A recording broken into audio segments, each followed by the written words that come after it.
Hello everyone, welcome back to the channel.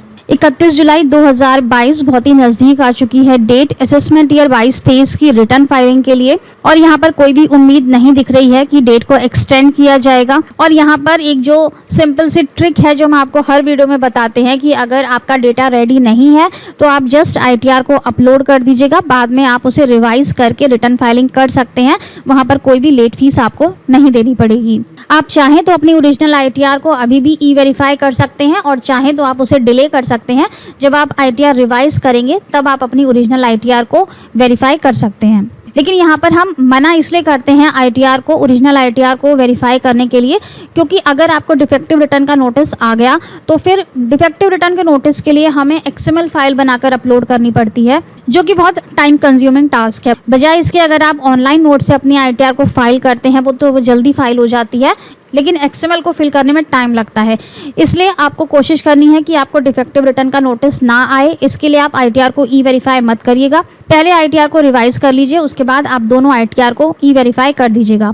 इसके बाद एक और इम्पॉर्टेंट पॉइंट, अगर आपका टैक्स ड्यू बन रहा है एक एस्टिमेट बेसिस पर देख लीजिए। अगर आपके टैक्सेस पेएबल बन रहे हैं तो टैक्स को पे कर दीजिए। ITR भले ही आप गलत फाइल कर दीजिए या इनकम्प्लीट डेटा के साथ फाइल कर दीजिए, लेकिन टैक्सेस आप पूरे पे कर दीजिए। भले ही आप थोड़ा सा अमाउंट ज़्यादा पे कर दीजिए, वो आप आगे जाके रिफंड क्लेम कर सकते हैं। इससे आपको क्या फ़ायदा होगा, क्योंकि अगर आपके टैक्सेस बन रहे होंगे, आपके रिवाइज ITR में कोई टैक्स निकल कर आया तो उस पर आपको फिर 1% पर मंथ के हिसाब से इंटरेस्ट लगेगा।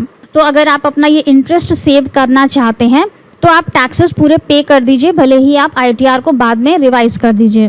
टैक्स का अमाउंट अगर आप थोड़ा सा ज़्यादा भी पे कर देंगे तो कोई बात नहीं है, जब आप ITR को रिवाइज करेंगे तो उसमें आप रिफंड क्लेम कर सकते हैं। तो ये सिंपल सी ट्रिक थी। अगर आप 31 जुलाई से पहले अपना डेटा रेडी नहीं कर पाते हैं तो ये सिंपल सी ट्रिक फॉलो कर सकते हैं, कोई प्रॉब्लम नहीं होगी। ITR आराम से प्रोसेस होता है और आपको लेट फीस भी नहीं देनी पड़ेगी। मिस्टर तरुण बजाज, जो कि हमारे रेवेन्यू सेक्रेटरी हैं, उनकी तरफ से स्टेटमेंट आ चुका है कि डेट एक्सटेंड नहीं होगी इस बार, और आप सभी लोग 31 जुलाई तक अपनी ITR को फाइल कर लें। तरुण बजाज के इस स्टेटमेंट के बाद अब ICAI ने भी अपनी स्टेटमेंट रिलीज कर दी है, और इस स्टेटमेंट में उन्होंने कहा है कि वो बिल्कुल भी फेवर में नहीं है कि इस बार डेट को एक्सटेंड किया जाए। इंस्टीट्यूट के इस स्टेटमेंट के आ जाने के बाद से बहुत ही कम चांसेस हैं कि ITR की डेट एक्सटेंड होंगी। हर बार इंस्टीट्यूट रिप्रेजेंटेशन सेंड करता था कि ITR की डेट एक्सटेंड की जाए, लेकिन इस बार इंस्टीट्यूट ने भी हाथ खड़े कर लिए हैं और वो डेट एक्सटेंशन के बिल्कुल भी फेवर में नहीं है। तो यहाँ पर इंस्टीट्यूट ने 2-3 पॉइंट्स दिए हैं और कहा है कि डेट को एक्सटेंड नहीं किया जाना चाहिए।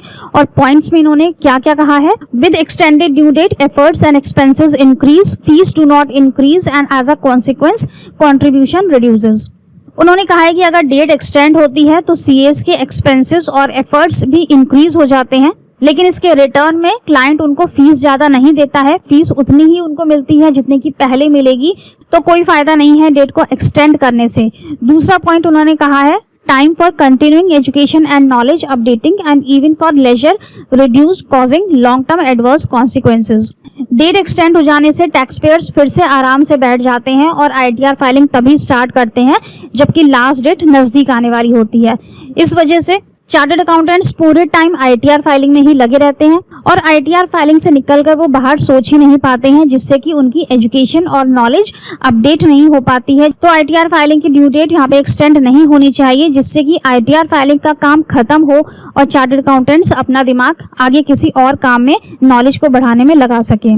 इसके बाद तीसरी चीज उन्होंने कही है, CAs are not required to pay cost of delay and tax payers who are subject to cost. बहुत ही important point. Institute of chartered accountant ने यहाँ पर क्या कहा है कि अगर आप अपनी ITR फाइलिंग समय से नहीं कर रहे हैं तो ये आपकी जिम्मेदारी है, आपको उसकी कॉस्ट बियर करनी चाहिए। चार्टर्ड अकाउंटेंट्स क्यों अपना टाइम वेस्ट कर रहे हैं ITR फाइलिंग के लिए, उनको अपनी नॉलेज को किसी और काम में लगाना चाहिए, और 31 जुलाई तक ये ITR फाइलिंग का काम बंद हो जाना चाहिए। यहाँ पर इनके कहने का साफ साफ मतलब यही है कि अगर आपने समय से अपना काम नहीं करवाया, आप अभी तक सो रहे थे और अचानक से आप जाग गए कि ITR फाइलिंग करनी है, तो ये कॉस्ट आपको बियर करनी चाहिए। जो भी पेनल्टीज या लेट फीस लगेंगी वो आपको बियर करनी चाहिए, जिससे कि आगे के लिए सबक मिले पब्लिक को कि हमें समय से ITR फाइल करवानी है और लेट फीस नहीं देनी है। इस स्टेटमेंट से ये बात भी साफ दिख रही है कि ICAI बिल्कुल भी फेवर में नहीं है कि ITR की डेट को एक्सटेंड किया जाए, जिससे कि फ्यूचर में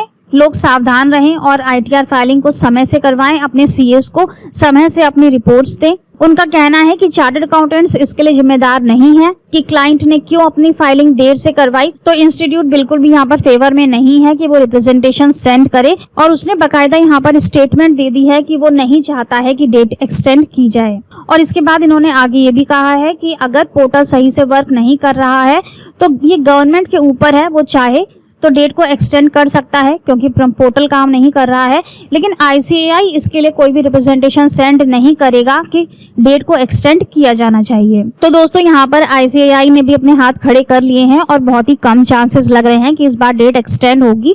आप सभी लोग अपनी ITR फाइलिंग 31 जुलाई से पहले कंप्लीट कर लीजिएगा। So thank you so much for watching this video. Hope कि वीडियो आपके लिए नॉलेजेबल रहा होगा। Stay safe and healthy. Bye bye.